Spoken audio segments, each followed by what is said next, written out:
After weeks of wrangling, puffery, and metastatic promises of pork handouts, the U.S. Senate is ready to hand Congress its version of the Biden-pushed infrastructure bill, a $1 trillion monstrosity that has seen 19 GOP senators led by Mr. Milquetoast himself, Mitch McConnell, the Republican of Kentucky, join the Democrats to move it along. Some of the details are infuriating and setting Americans against each other. But if we step back and look back into history, there's a bigger lesson that we can take with us and remember anytime. Hi everyone, I'm Gardner Goldsmith for MRC-TV. Yep, here's the story. The Orwellian titled Infrastructure Investment and Jobs Act. Investment. Last I knew, investments were voluntary. And, well, by taking my money, you're stopping me from funding real jobs, politicians. But anyway, the Investment and Jobs Act is ready to curry favor by paying for roads, bridges, and even broadband internet. It's the first of two giant federal porculus bills, and it's actually the smaller of the two, with the second expected to spend $3.5 trillion in tax cash and bonded money on special interests like the elderly, kids' care, and other social infrastructure, as the politicians sometimes call it, which is enough to upset many who don't approve of the redistribution of wealth, the pandering, the smothering of private initiative, and the way these kinds of federal schemes saddle future generations with tax slavery. But while the central government pits people from one state against another as their representatives and senators jockey to bring back the bacon, the emotions many Americans feel on any side of the issue actually let us take a different tack. This time, we can use this hot topic wrangling as an opportunity to learn a longer lasting lesson about American history and what should be the proper foundational principle that all of the current debate overlooks. We get to turn to President James Madison, who on his final day in office showed us the key underlying point of this so-called infrastructure issue. On March 3rd, 1817, Madison vetoed an early American pork-type spending bill, even though he actually liked the idea of using the central government to engage in projects like road, bridge, and canal construction. Noting the context of Madison's move and his letter of explanation to Congress, author David Benner wrote in March for the 10th Amendment Center that he believes the action and the message to be some of the most important in U.S. history. Quote, Madison's reasoning was simple. Although he personally favored the idea of infrastructure construction, writing that he was not unaware of the great importance of such things, he denied the policy's constitutionality on a federal level. Instead of upholding his own personal proclivities and allowing the Constitution to be undermined, he maintained that the Constitution was one of specific enumerated powers, and the document contained no express power for the federal government to do such a thing. He was correct to acknowledge that there was no so-called constitutional power for D.C. to do it, and he was correct to hold himself back and veto that bill.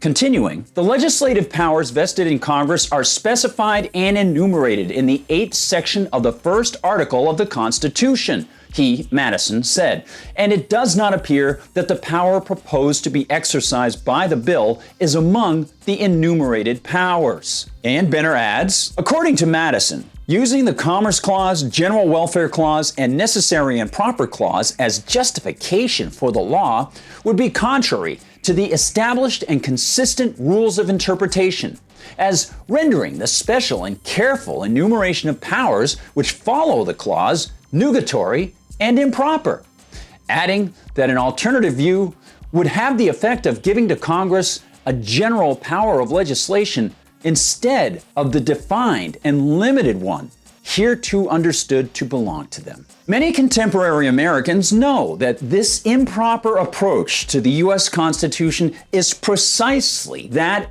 which most politicians take today. But many of those same Americans might not be aware that it's the never-ending battle that encompasses all of the United States national history, and that it began with Alexander Hamilton, who promised Americans of his era that if they just turned away from the much less centralized Articles of Confederation, they could be assured that the feds wouldn't do anything that wasn't specifically enumerated in the Constitution. Well, shortly after the Constitution was ratified, Hamilton began lobbying for precisely the opposite, calling for what at that time were termed internal improvements, or pork projects for his friends.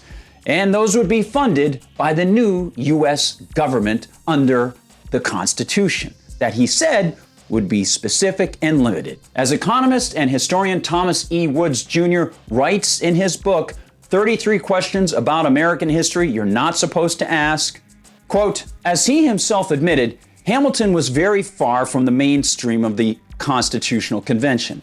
In an unpublished letter written 2 weeks after the close of the convention, he spoke of his desire to see the central government triumph altogether over the state governments and reduce them into an entire subordination. This put him completely at odds with practically everyone, not to mention the positions he advanced in the Federalist. That can be found on page 205. And Woods notes, echoing Benner, towards the end of his presidency, Madison vetoed a bill that would have appropriated federal funds for the construction of roads, canals, and other internal improvements. Although he favored such expenditures, he could not find them authorized in the Constitution. More to the point, he rejected the idea that the General Welfare Clause was all the authorization they needed. So expansive an interpretation of this clause would render the special and careful enumeration of powers which follow the clause nugatory and improper. It's the politicians in D.C. and in the states and in the cities who took oaths to abide by it. So while they angle and wrangle and pose, trying to send money to their constituents and political pals, this is our time to remember Madison's action over 200 years ago and to recall his words. It doesn't matter what pork project they fund, and it really doesn't matter what terrible regulation they put into it. And by the way, in this bill, there is a mandate for future car sales to have to include breathalyzers to be able to turn them on. As upsetting as all that is, it matters not whose bread is buttered or who is getting screwed over by the government in one particular bill. Today's Washington politicians render the Constitution with all of these types of bills. They render the Constitution and their oaths to operate by it, as Madison said, nugatory. Their actions are utterly improper. And we should remember the lesson that James Madison offered to us from this day on.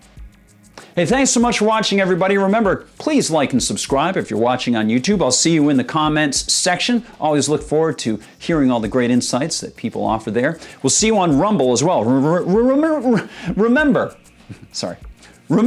Rumble. It's a great, great place. And you can find all our videos housed there. And if you get the opportunity, visit us at MRCTV.org. That's MRCTV.org. Also on TikTok and Instagram. Great stuff over there. And of course, you can always find us on Twitter. I'm on Twitter at Gard Goldsmith. For MRC TV, I'm Gardner Goldsmith.